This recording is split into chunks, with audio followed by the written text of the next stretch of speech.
جو لوگ اللہ پر ایمان لائیں، کہیں کہ ہمارا رب اللہ ہے، پھر اس پر جم جائیں، ان پر فرشتوں کا نزول ہوتا ہے، نہ کوئی غم کرو نہ خوف، خوشیاں مناؤ جنت کی جس کا تم سے وعدہ کیا گیا تھا۔ اللہ کی ربوبیت پر اطمینان جب انسان کو ہو جاتا، میرا رب اللہ ہے، ربی اللہ، انسان کے لیے نہ کوئی کھٹکا، نہ کوئی خطرہ، نہ کوئی خوف، نہ کوئی حزن۔ جو کچھ ہو رہا ہے کس کے اذن سے ہو رہا ہے؟ اللہ کے اذن سے۔ اللہ کے اذن کے بغیر پتا تک نہیں ہلتا۔ یہ کوئی اندھا بہرا مادہ نہیں ہے جس سے مجھے کوئی خوف ہو۔ اندھا بھینسا چلا آ رہا ہو اس سے تو ڈرنے کا ہر انسان کو ڈرنا چاہیے، نہ معلوم کس کو ٹکر مار دے، لیکن نہیں، اس کائنات کو چلانے والا ایک سمیع و بصیر خدا ہے۔ وہ جو میرا دوست ہے، میرا ولی ہے، اللہ ولی الذین آمنوا یخرجہم من الظلمات الی النور، اللہ اہل ایمان کا ولی ہے، ساتھی ہے، پشت پناہ ہے، مددگار ہے، حمایتی ہے۔ بتائیے جسے یقین ہو جائے کہ اللہ میرا مددگار، اللہ میرا محافظ، اللہ میرا پشت پناہ، اللہ میرا حمایتی، اس کے لیے کوئی خوف ہوگا؟ اس سے کوئی ڈر ہوگا؟ میں مثال دیا کرتا ہوں ایک بہت سادہ، پنجاب کے دیہات کی۔ وہ بڑا چودھری ہے اور کوئی غریب کسان ہے، اس غریب کسان کے جانوروں کو ہر وقت اندیشہ ہوگا چوری کا، کوئی میری بھینس کھول کر نہ لے جائے، کوئی میرا بیل کھول کر نہ لے جائے۔ لیکن جس کے بارے میں یہ سب کو معلوم ہو کہ وہ جو بڑا چودھری ہے وہ اس کا دوست ہے، اس کی بچیا کو کوئی خوف ہوگا؟ اس کی بھینس پر کوئی ہاتھ ڈالے گا؟ اسے کوئی اندیشہ ہوگا؟ نہیں۔ کیوں؟ کہ وہ بڑا چودھری، بڑا اس کا یہاں کا سردار، جاگیردار، سب کو معلوم ہے وہ میرا دوست ہے، کوئی میرے خلاف اقدام نہیں کر سکتا۔ اس دنیا میں یہ چھوٹی سی بات اگر آپ کے دلی اطمینان اور سکون کا باعث بن سکتی ہے تو ذرا تصور کیجئے۔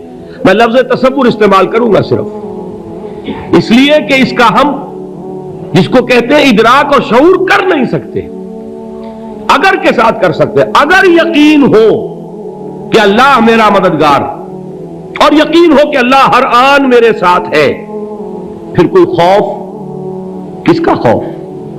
کوئی شے اللہ سے بالا تر ہے؟ کوئی قوت اس سے زیادہ طاقتور ہے؟ کوئی اس کے ارادے کو بدلنے والا ہے؟ کوئی اس کی مشیت کے آڑے آنے والا ہے؟ یہی بات ہے جو حضور نے فرمائی، یہ ایمان کا حاصل ہے لب لباب، کہ دیکھو اچھی طرح اس بات کو ذہن نشین کر لو، اگر تمام انسان مل کر تمہیں کوئی نقصان پہنچانا چاہے نہیں پہنچا سکتے مگر جو کچھ اللہ نے لکھ دیا ہو، اور تمام انسان مل کر تمہیں کوئی نفع پہنچانا چاہیں نہیں پہنچا سکتے مگر وہ شے جو اللہ نے طے کر دی ہو۔ آپ پھر میں کہوں گا ذرا طاری کیجئے، اسے فرض کیجئے، اسے سوچئے، اگر اس حدیث پر ہمارا دل ٹھکا ہوا ہو تو کسی سے ڈر ہوگا؟ یہ مجھے نقصان نہ پہنچا دے، یہ میری رپورٹ خراب نہ کر دے، یہ میری انکریمنٹ نہ رکوا دے، یہ میرا یہ نہ بگاڑ دے، یہ میرے یہ نقصان نہ پہنچا دے، اس کا ڈر، اس کا ڈر، اس کا خوف، اس کی خوشامد، اس کے لیے جا کر طرح طرح سے اپنی عزت نفس کو ذلیل کروانا اس کے سامنے۔ یہ سب کچھ کیوں کرتا ہے انسان؟ جب سمجھتا ہے کہ اس کے ہاتھ میں میرا کوئی نفع ہے، اس کے ہاتھ میں میرے لیے کوئی ضرر ہے، یہ مجھے کوئی گزن پہنچا سکتا ہے، یہ مجھے کوئی نقصان پہنچا سکتا ہے، یہ میرا کوئی کام بنا سکتا ہے، یہ میری کوئی ضرورت پوری کر سکتا ہے، اسی کا نام شرک ہے۔ جہاں آپ نے یہ سمجھا کہ غیر اللہ کے اندر کوئی طاقت موجود ہے وہی شرک ہے۔ بتوں سے تجھ کو امید خدا سے نو امیدی، مجھے بتا تو صحیح اور کافری کیا ہے؟ شرک تو یہ ہے جس پر بھی تمہیں یہ خیال ہے، کلمہ ہے یہ کلمہ سوم، لا حول ولا قوت الا باللہ، ذرا اس پر دل کو کبھی اگر آپ تصور کریں، پھر فرض کریں، دل ٹھک جائے اس پر، کوئی طاقت نہیں۔ یہی بات تھی جو شیخ عبد القادر جیلانی رحمت اللہ علیہ نے اپنی وصیت میں اپنے بچے سے کہی. 11ویں دینے والے ہیں، لیکن حضرت شیخ عبد القادر جیلانی کی وصیت اور تعلیمات کو کتنے لوگ ہیں کہ جانتے ہو؟ یہ جن مقامات تک پہنچے ہیں وہ کس چیز کی بدولت پہنچے؟ انہوں نے جو پیغام دیا وہ کیا تھا؟ اے میرے بچے، جس طریقے سے قرآن مجید میں حضرت لقمان کی نصیحتیں جو ہے نقل کر دی گئی ہیں، میں یہ عرض کروں گا بالفرض اگر قرآن حضرت عبد القادر جیلانی کے بعد نازل ہوا ہوتا تو شیخ عبد القادر کی یہ نصیحتیں بھی قرآن میں درج ہوتی. اتنی اونچی نصیحتیں ہیں. اے میرے بچے، اس حقیقت کو ذہن نشین کر لے، لا فاعل فی الحقیقت ولا مؤثر الا اللہ. اس کائنات میں نہ کوئی فاعل حقیقی ہے نہ مؤثر حقیقی ہے سوائے اللہ کے. کسی شے میں کوئی تاثیر نہیں اگر اللہ نہ چاہے. آگ جلا نہیں سکتی اگر اللہ نہ چاہے. پانی ڈبو نہیں سکتا اگر اللہ نہ چاہے. زہر ہلاک نہیں کر سکتا اگر اللہ نہ چاہے. کوئی چیز فائدہ نہیں پہنچا سکتی اگر اللہ نہ چاہے. تو در در پہ کیوں سر جھکاتے ہو؟ در در پر کیوں جبیں سائی کرتے ہو؟ سب کے سامنے کیوں ہاتھ پھیلاتے ہو؟ ایک اللہ سے مانگو، ایک اللہ کے سامنے زمین پر اپنی جبین رکھو. لا فاعل فی الحقیقت ولا مؤثر الا اللہ. نظر آتا ہے ہمیں کہ پانی پیاس بجھا دیتا ہے. پیاس بجھانے کی صلاحیت پانی میں نہیں ہے، اللہ کے اذن سے. کھانا بھوک مٹا دیتا ہے، بھوک مٹانے کی صلاحیت کھانے میں نہیں ہے، اذن رب میں ہے. دیکھیے یہی یقین تھا. حضرت موسیٰ علیہ السلام کا واقعہ یاد کیجئے. سامنے سمندر آ گیا ہے، قوم دیکھتی ہے پیچھے کہ گرد و غبار کا طوفان ہے. معلوم ہوا کہ فرعون اپنے لشکر سمیت آ گیا ہے. لشکر جب چلتا تھا تیز رفتاری کے ساتھ تو گرد و غبار کا جو طوفان اٹھتا تھا اس کا تصور کیجیے. اور لمحہ بلمحہ وہ قریب آ رہا ہے. پوری قوم نے کیا کہا؟ اے موسیٰ انا لمدرکون، اے موسیٰ ہم تو پکڑے گئے. قرآن مجید نے تو یہاں وہ باتیں نہیں لکھی ہیں، لیکن تورات میں یہ درج ہے کہ بنی اسرائیل جھگڑنے لگے، دست و گریبان ہو گئے موسیٰ کے ساتھ. موسیٰ ہمیں یہاں مروایا لا کر، اس سے تو ہم ہی بہتر تھے. وہاں کھانے کو ملتا تھا، زندگی تو تھی، بیگار ہم کر رہے تھے، موت تو نہیں تھی. اب جو کچھ ہوگا اس کا تصور کرو، جس طریقے سے ہمارے ٹکڑے اڑائے جائیں گے. تو لڑ رہے ہیں حضرت موسیٰ علیہ السلام سے. یہ تورات کی تفصیل ہے. قرآن میں صرف اتنا آیا ہے، پریشان ہو کر انہوں نے کہا انا لمدرکون، موسیٰ ہم تو پکڑے گئے. اس وقت موسیٰ کا جواب کیا ہے؟ کلا ان معی ربی سیہدین. نہیں، میرے ساتھ میرا رب ہے، وہ راستہ دے گا. بتائیے کہاں راستہ نظر آ رہا ہے؟ یہ ہے ایمان بالغیب. راستہ نظر نہ آئے تب اللہ پر یقین ایمان ہے. جیب میں پیسے ہوں اور تب دل کو اطمینان ہے تو ایمان کس پر ہوا؟ پیسے پر، اللہ پر نہیں. جب وسائل و ذرائع نہ ہو اور پھر یقین ہو کہ اللہ مسبب الاسباب ہے، وہ اسباب کا پابند نہیں ہے، وہ اسباب کا محتاج نہیں ہے، اسباب اس کے محتاج ہے. اگر یہ یقین ہے تو اللہ پر ایمان ہے. یہ نہیں ہے تو تمہارا ایمان اسباب پر ہے، وسائل پر ہے، ذرائع پر ہے، مادیات پر ہے، اللہ پر نہیں. اس وقت کہاں راستہ تھا؟ کوئی راستہ تھا؟ سمندر ہے اور ادھر سے لشکر آ گیا ہے. کلا ان معی ربی سیہدین. اب دیکھیے ایمان کہہ دینا آسان ہے، ہوا معکم اینما کنتم، جہاں کہیں بھی تم ہوتے ہو اللہ تمہارے ساتھ ہوتا ہے. لیکن اس کا یقین قائم ہو جائے تو زمین و آسمان کا فرق واقع ہو جائے. یہی بات ہوئی حضور کے ساتھ. غار ہے، چھپے ہوئے ہیں محمد رسول اللہ اور آپ کے وہ یار غار ابو بکر صدیق رضی اللہ تعالی عنہ. اقبال نے حضرت ابو بکر کی شان میں چند اشعار کہے صرف، لیکن واقعہ یہ ہے کہ بھاری بھاری نظموں پر اور قصیدوں پر بھاری ہے. طویل ترین نظمیں اور قصیدے ہوں ان پر بھاری ہے. ہمت ابو بکر کی ہمت جو ہے کشت ملت را چو ابر، جیسے بارش سے کھیتی اپجتی ہے، ابو بکر کی ہمت اور عزیمت اس امت کو اسی طرح سینچنے والی ہے۔ ثانیے اسلام و غار و بدر و قبر،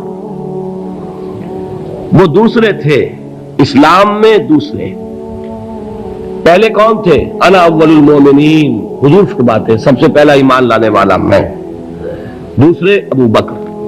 ویسے ہمارے ہاں یہ چلتا ہے اختلاف، حضرت علی پہلے ہے کہ حضرت ابو بکر پہلے ہے، لیکن اس میں بڑی خوبصورت تطبیق قائم کی ہے علماء نے، اور بہت صحیح ہے۔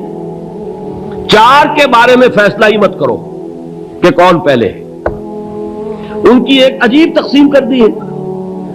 آزاد مردوں میں، بالغ مردوں میں سب سے پہلے ابو بکر، بچوں میں سب سے پہلے علی، خواتین میں سب سے پہلے خدیجہ، اور غلاموں میں سب سے پہلے زید بن حارثہ۔ بڑی پیاری تقسیم ہے، یہ چاروں ہی پہلے ہیں، ہر ایک کے لیے اولیت ہے۔ اور واقعہ یہ ہے کہ اگر زمانی اعتبار سے تعین ہوگا تو پہلے خدیجۃ الکبریٰ آئیں گی رضی اللہ تعالی عنہ۔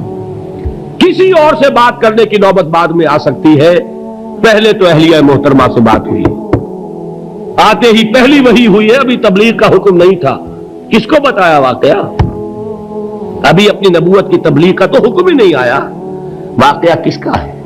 وہ خدیجہ کا ہے۔ جب کہا ہے کہ خشیت علی نفسی، مجھے اپنی جان کا اندیشہ ہے، تو کیا جواب دیا خدیجہ نے رضی اللہ تعالی عنہا؟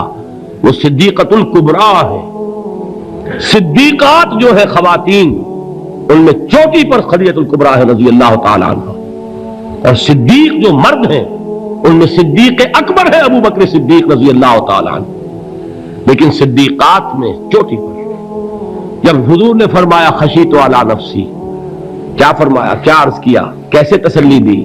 نہیں نہیں، اللہ آپ کو ضائع نہیں کرے گا، آپ غریبوں کے ہمدرد ہیں، آپ مساکین کے تکالیف رفع کرنے والے ہیں، آپ بیواؤں کی سرپرستی کرتے ہیں، آپ مسافروں کی خدمت کرتے ہیں، اللہ آپ کو ضائع نہیں کرے گا۔ یہ یقین ہے اس خاتون کے اندر۔ خیر وہ ایک علیحدہ بات ہو جائے گی۔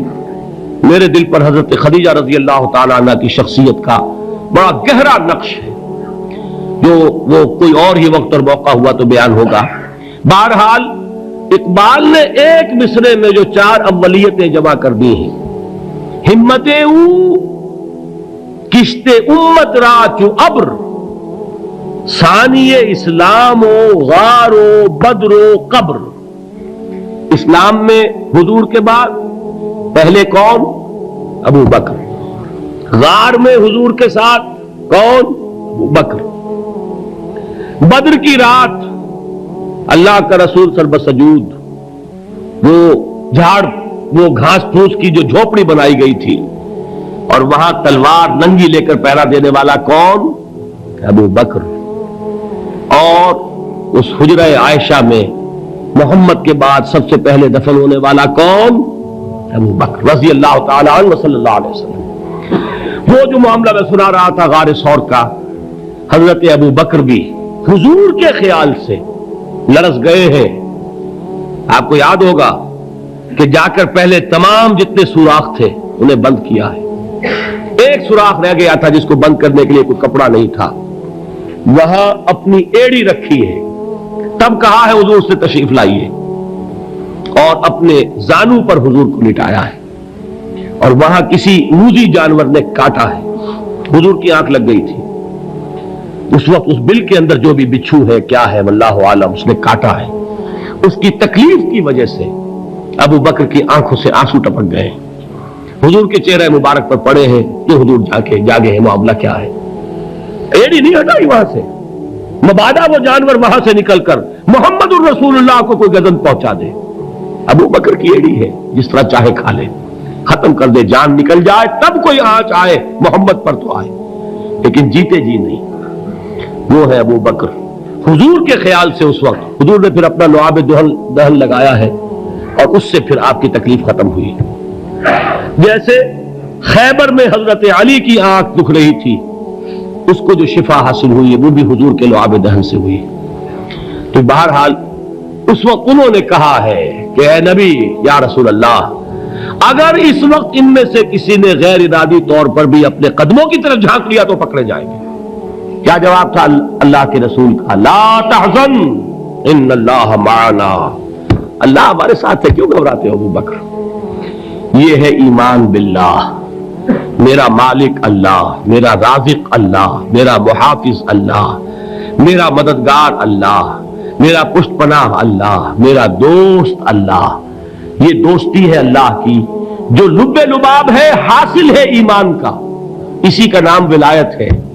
اولیاء اللہ کے سروں پر سینگ نہیں ہوتے، جس کے دل میں ایمان راسخ ہو چکا ہو وہی اللہ کا ولی ہے، جسے اللہ پر یقین ہو چکا ہے وہی اللہ کا ولی ہے، جسے یقین ہے اللہ میرے ساتھ ہے، میرا مددگار، میرا پشت پناہ، میرا ساتھی، میرا دوست، میرا محبوب، میرا محب۔ اللہ اہل ایمان سے محبت کرتا ہے۔ واللہ یحب الصادقین، ان اللہ یحب الذین یقاتلون فی سبیلہ صفا کانہم بنیان مرصوص۔ اللہ محبت کرنے والا، اہل ایمان محبوب، اور اہل ایمان محبت کرنے والے اللہ محبوب۔ والذین آمنوا اشد حبا للہ۔ آپ تصور کیجئے جسے یہ رشتہ ایمان یا رشتہ ولایت حاصل ہو جائے، الا ان اولیاء اللہ لا خوف علیہم ولا هم یحزنون، آگاہ ہو جاؤ، اللہ کے دوستوں کے لیے نہ کوئی خوف ہے نہ کوئی حزن ہے۔